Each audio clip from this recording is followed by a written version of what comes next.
ফজরের 2 রাকাত সুন্নতের পরে ফরজ নামাজের আগে এই দোয়াটি 100 বার যদি পড়তে পারেন, আল্লাহর কসম করে বলছি দুনিয়া আপনার গোলাম হয়ে যাবে।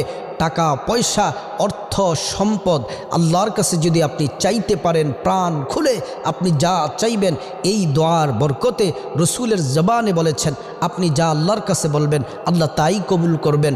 টাকা দরকার টাকা দিবেন, সম্পদ সন্তান যা চান সম্মান ক্ষমতা সবই আল্লাহ রাব্বুল আলামিন দিবেন। কিন্তু ফজরের নামাজ আপনি অবশ্যই পড়তে হবে। শর্ত হচ্ছে ফজরের 2 রাকাত সুন্নতের পরে আমলটি করতে হবে। অবশ্যই আপনাকে নামাজ পড়ার জন্য আল্লাহ রাব্বুল আলামিন নির্দেশনা দিয়েছেন আমরা যেন 5 ওয়াক্ত সালাত যেন সময় মতো যেন আদায় করি। প্রিয় নবী সাল্লাল্লাহু আলাইহি ওয়াসাল্লাম জানিয়ে দিয়েছেন ইন্নাস সালাতা কানাত আলাল মুমিনিনা কিতাবাম মাওকুতা, নির্দিষ্ট